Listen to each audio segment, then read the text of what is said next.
Welcome back to the channel, everyone. Let's take a look around my UK tropical garden in July. We'll get straight into it. So I'm going to get straight into the tour in this video.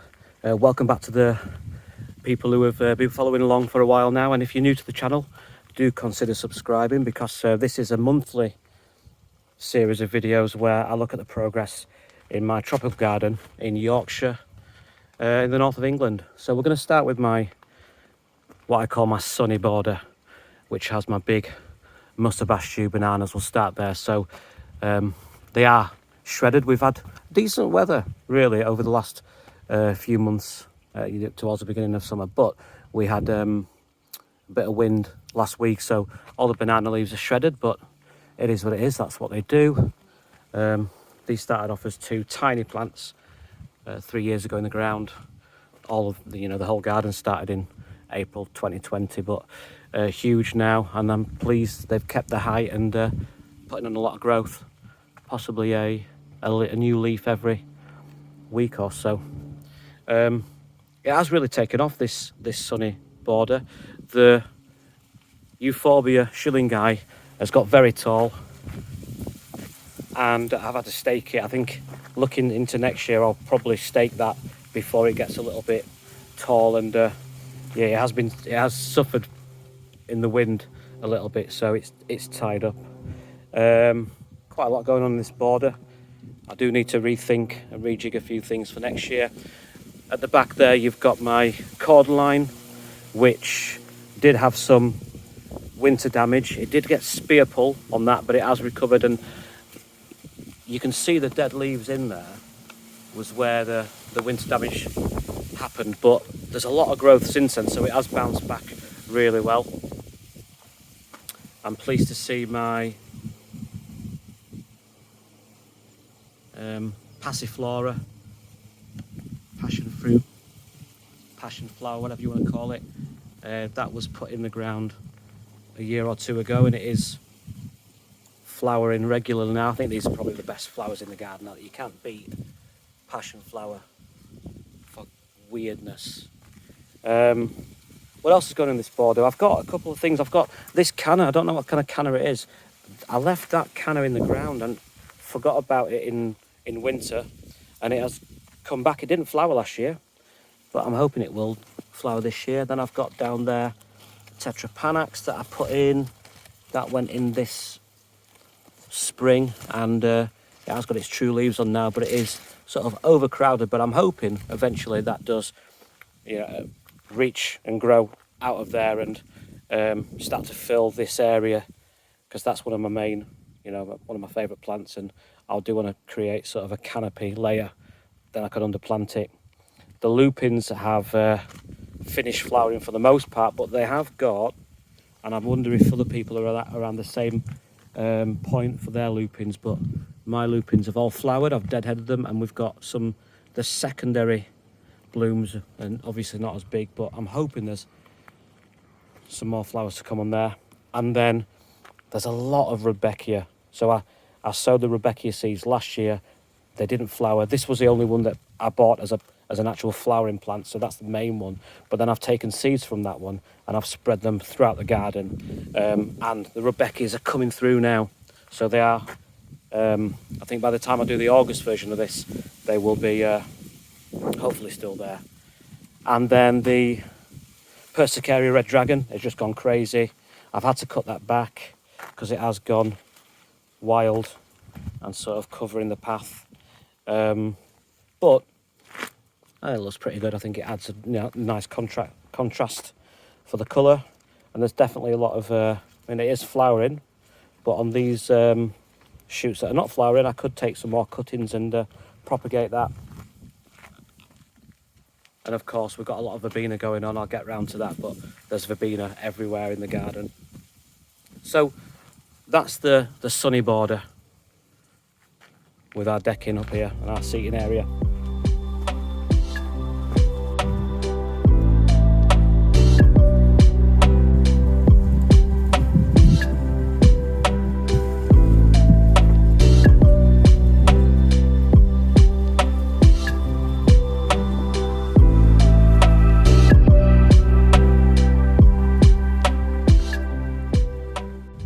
Yeah, next up we've got the Arid Bed, which again is west facing. It gets sun all day. I did a few videos on this earlier in the year, but this is the newest bed that I've created for the ones who are new to the channel. It is filled with gravel and rubble with very little organic matter in there. And just a quick mention for these two Opuntia vulgaris that I've bought, £10 each from Asda. Got them today, and in a future video I think I'll be potting them up and putting them on the front doorstep either side of the front door. But let's have a look at the Arid Bed and how it's progressed in its only 1 or 2 months since I planted it up. So one of my favourite plants in this bed is the Opuntia ficus indica. That is not fully hardy here. I will probably dig this up, but it's put on a lot of growth in the ground, but it hasn't produced any new pads. Now last year it produced 1, 2, 3, 4, 5, about 5 or 6 new pads, and it was in the greenhouse. This year, no new pads, and looking at it, there's a few little possibilities of new pads coming, but it doesn't look good because by this time last year it was already pushing out pads. Fingers crossed though. The other Opuntias we've got in this bed are the Opuntia humifusa, which is the hardiest one you can get. Obviously low growing, but I'm hoping it will sprawl over this rock eventually. A lot of new pads on that this year. And then another Opuntia facantha that was put in only recently, and it did flower a few weeks ago. There's a flower, and 1 new pad, but again it's a young cutting, so it'll take a few years to get going, I would say. Elsewhere in the bed, the 2 Agave Americanas have put on a bit of growth. I looked back at a few photos recently of when they were put in the ground, and they have put on some decent growth. And going forward a few years, I would like to put my other hardier agaves in the ground, but they're okay for now. Good for now. The Aristata, I think that's how you say it, is flowering. Most of them have got flower spikes coming through now, and I'm hoping that they start popping and spreading. My Washingtonia Robusta hasn't done very well, I'm afraid to say. So if there's any washi fans, washi experts, I would love to know, what do you think's going wrong? I have watered the washi more than I have anywhere else. I've pretty much not watered the rest of the bed, but I have been watering that. Do you think it needs possibly some fertilizer, some palm focus on it? But yeah, it's it's not pushing out fronds readily, and the fronds that are coming out are, I mean, look at the yellow discolouring on there. So I mean the jury's out for me.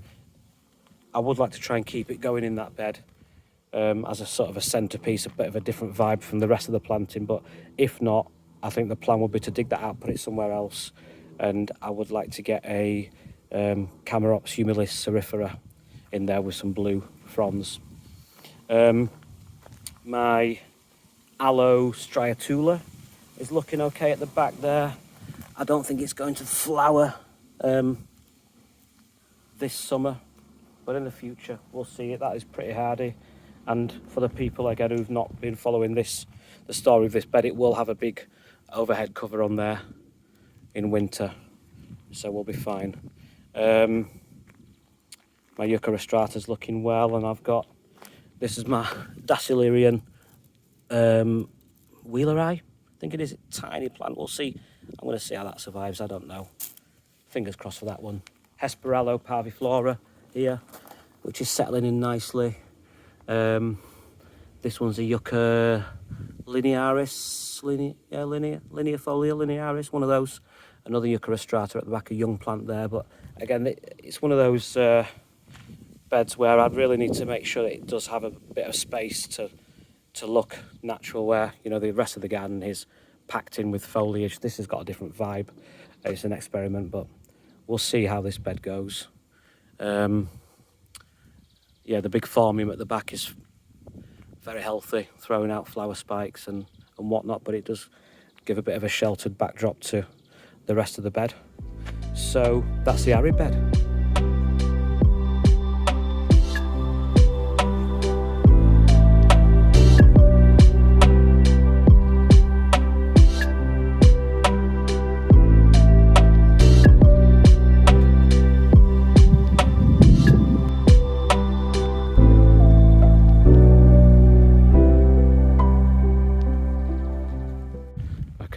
move round now up the paths to what I'm calling for now my hammock area. And the idea of this is, it's sort of, last year there was a full-on wildflower meadow that got out of hand, and it meant that the hammock was out of use. So I've sort of blended the path into the hammock area with a little bit of gravel and whatnot, and it's a little bit overgrown, but there's method in the madness. Now there's a few things I'll point out, like this borage. I think it's borage, which is a remnant of last year's wildflower meadow that have self-seeded. There are a few lamb's ear. I can't remember the Latin name for that, but lamb's ear has self-seeded itself around this area. But we've got at the back there the Paulownia tree, which is pushing out some good growth now. It is shaded out by this Fargesia ruffer, but hopefully once it reaches a bit of sunlight, and it's going to have, you know, all day long sunlight, so fingers crossed we'll get a little bit of growth on that in terms of height and leaf size. Wisteria's going wild, that needs to be kept in check, and the giant Scabious, which is Cephalaria gigantea, is doing really well. I mean, bees love this. There's already, look at this, this one's been held up by the wisteria, but you can see I love these seed heads, the fluffy balls of the seed heads once flowers have died. But yeah, the bees absolutely love these, and apparently if you cut these back to the ground they will flush again for you later in the summer. But you can see there I've got is it a Bonariensis or Parmensis? A Sonchus anyway. I've got a few Sonchus that I grew from seed this year. I've dotted around the garden. I've got one in the ground, but most of them are in pots for now. I'll see how far they can go this year. Hopefully they'll develop a woody stem, and I can get them to flower in the next year or two. And then I've got down here my a few selection of crassula jade plants and a few extra agaves that sort of don't fit or won't go in the arid bed. This Funkiana is definitely putting on some good growth. And if I stand on the decking, this is a bit of a sun trap, this deck, and it gets the sun all day. But you can see I tried to create, I'll sit back and show you, but I tried to create a sort of a room, a garden room with, you know, obviously got the pergola up there, but I want to be surrounded by foliage and not be able to see the surrounding buildings. But from here, you know, we were quite an overlooked garden, but using the foliage as cover means that this is a bit of a private area now for entertaining and eating, etc. And we've got some nice shade coming from the 3 eucalyptus trees that give us a bit of height and break up the boundary as well.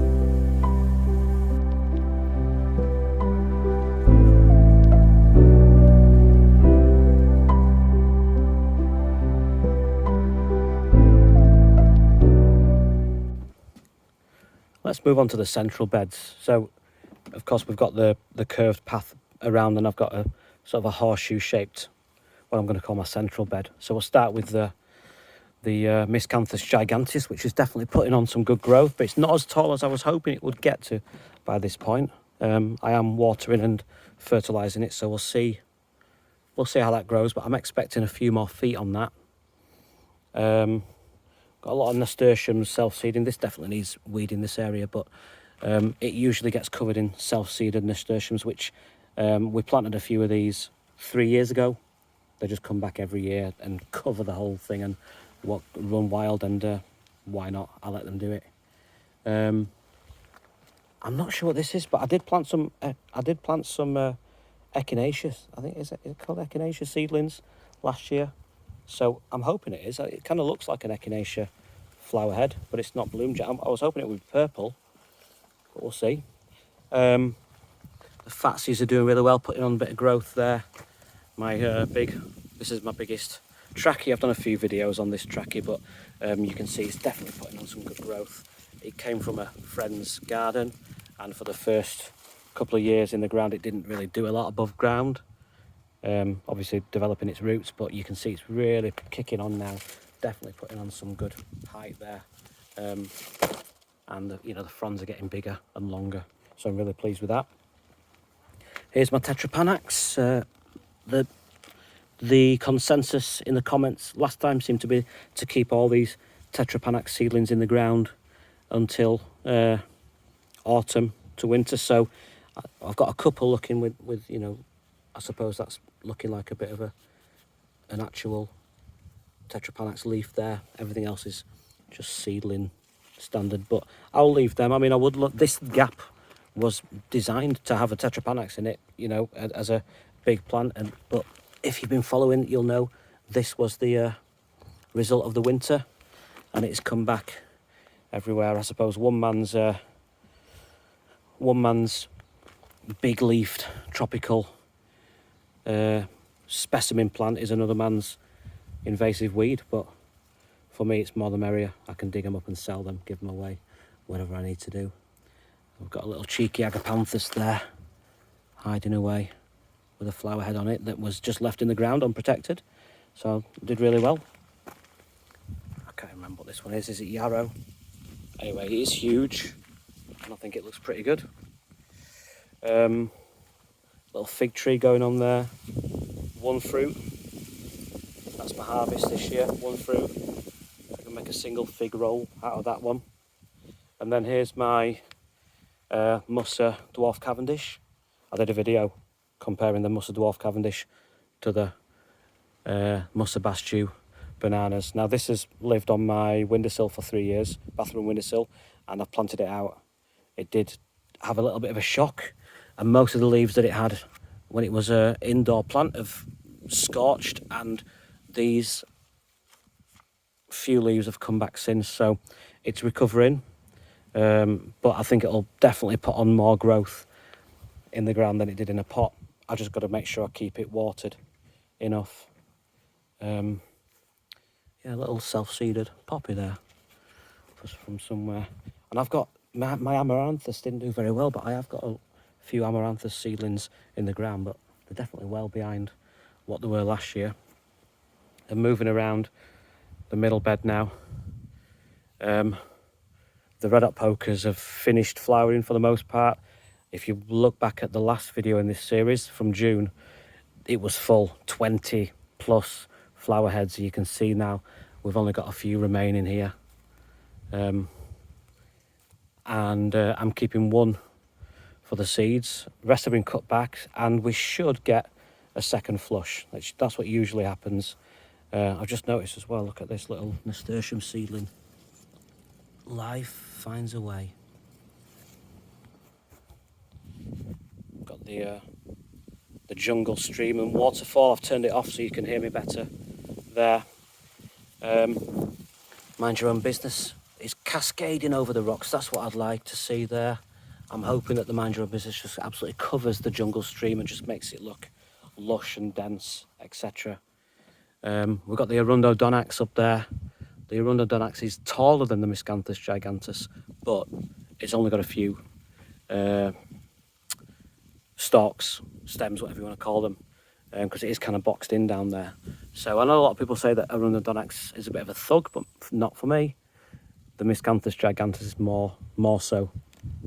Moving round to this bed, a little bit of a mixed bag in here. We've got a young Trachy, a young Tetrapanax. We've got more Persicaria red dragon. I've got another Sonchus parmensis down there. Another fig tree.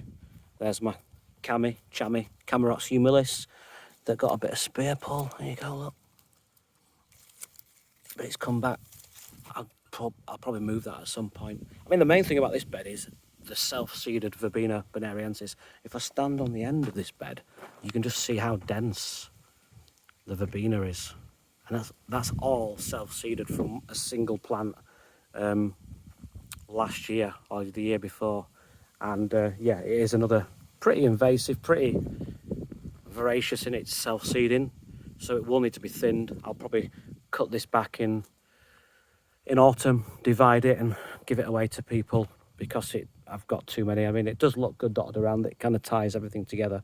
I like the colour, and I like how it's sort of, in terms of foliage, it doesn't have a lot, but it just gives a pop of colour, and it is dotted around, but there's too much there. Anyway, that is the central bed. Let's keep going.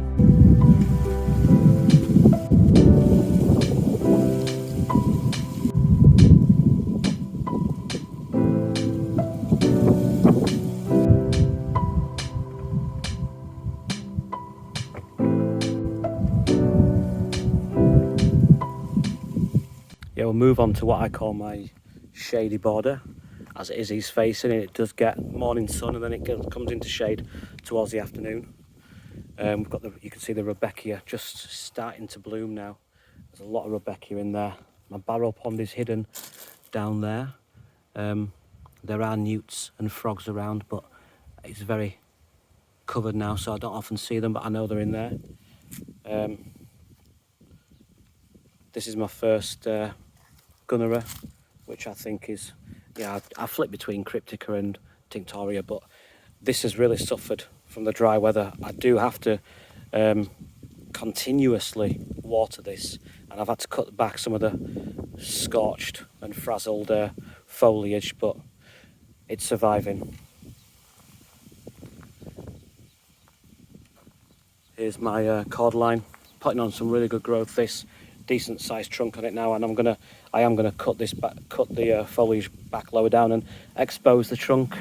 This is my tallest eucalyptus tree that is throwing a bit of shade on towards the Gunnera. This is Gunnera tinctoria, and so far so good in terms of the foliage. It has sort of drooped a little bit, but I'm still feeding and watering it daily to maintain the foliage. But what is really interesting about the Gunnera for me is that I always forget how big it gets, and I always plant too close. So I've got things under here that should be growing and they're not, and then I've got things under that side there. I've got a lovely euphorbia that's just totally in the shade, and it's yeah, I've got to rethink that area. What else is going on in this one? This is my biggest Fatsia japonica, which is the nicest colour of deep green, and again it is creating sort of a canopy layer there, so I am going to cut back the lower foliage in winter to expose more of that area. I've got a lot of ferns under there that I can't see because of the Fatsia, so that will be cut back. I've got a few colocasia pink chinas, not doing very well because I know I don't water them enough. There we go, I've got those from Yorkshire Chris. Shout out to Yorkshire Chris. But I've got a few pink chinas dotted around.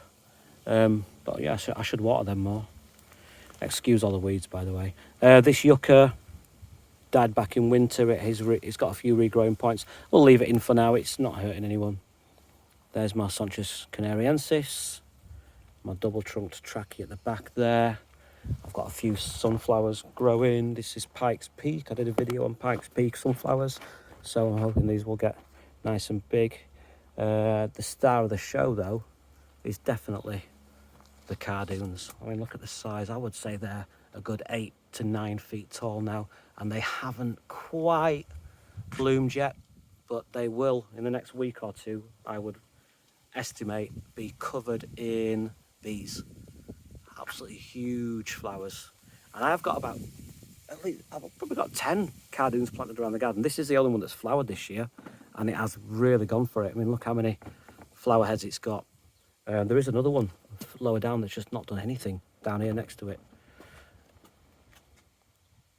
Some more giant scabious. Look, the bees absolutely loving the giant scabious. I'm moving round. I've got my, well, I'm still going to call them Dendroceras littoralis, but if you want to call them the other new name, you can. The Robinson Crusoe palms. They, I have top dressed these because there was a bird digging around in them, but I find these ones hard to they don't thrive, they survive definitely in my garden with the mildew and the slug damage. I do what I can to protect them, but of course they don't like they don't like the sun, they don't like heat, they don't like a lot of things, but they're surviving, they're doing okay, they're alive, which is all I can say for those. So that is the shady border. Move on to my greenhouse next.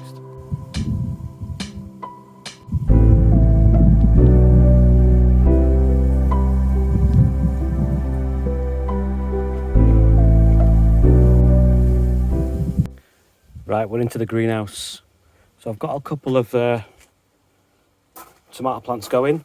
Tomato gigantamo, something like that. Just the big. I like to just grow the biggest of whatever I can grow. So these are yeah, giant tomatoes. So we'll see how they go. They have flowered. Who knows? But everything's looking all right in here actually.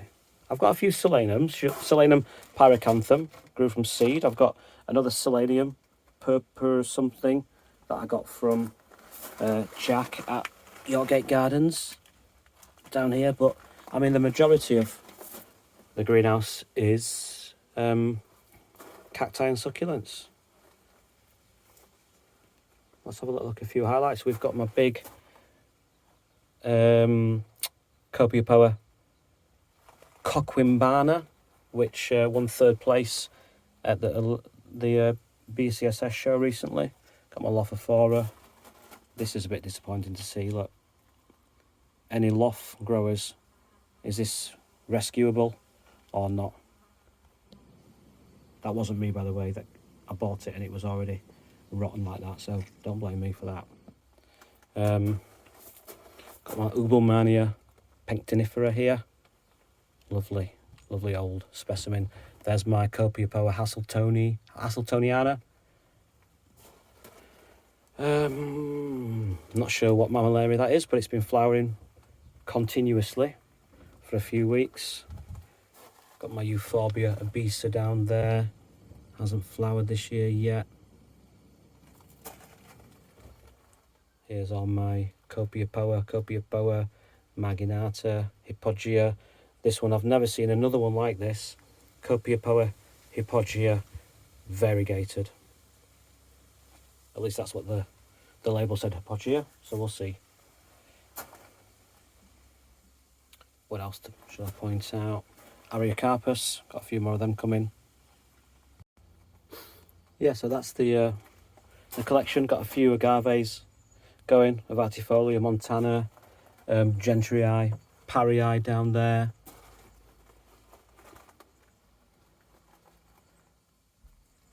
What else? We've got a few Astrophytums. There we go.